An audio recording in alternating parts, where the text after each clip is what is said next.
Okay, the next area of focus is to do with requirements.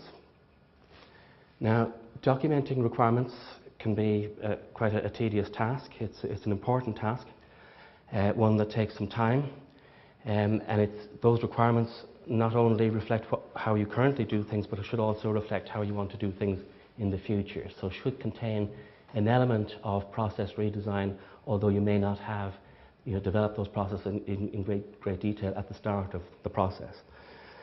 But it's important as we go through these next two slides to recognize that if you drive the requirements based on, let's say, 90% of the requirements in your business may well be standard and only 10% are unique to yourselves, if you give all those requirements equal effort, then the vendors who are responding to those requirements in the invitation to tender response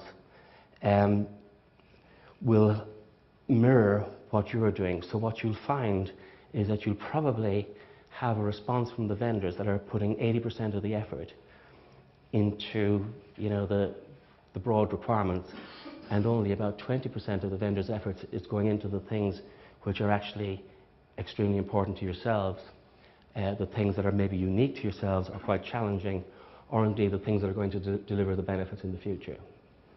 Now, that actual approach is flawed.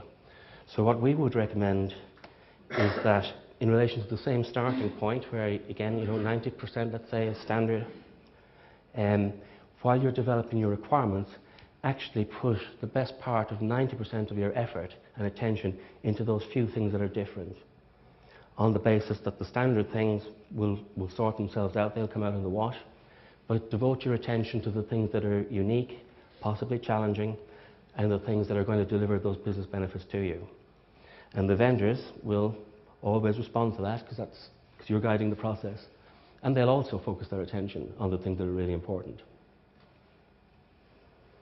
So the takeaway point here is just be sensible and wise about how you allocate your own time. Make sure that the requirements are focusing on the things that are differentiators, and the behavior of the vendors will mirror your behavior, and you'll get a good outcome through the selection process. Any questions?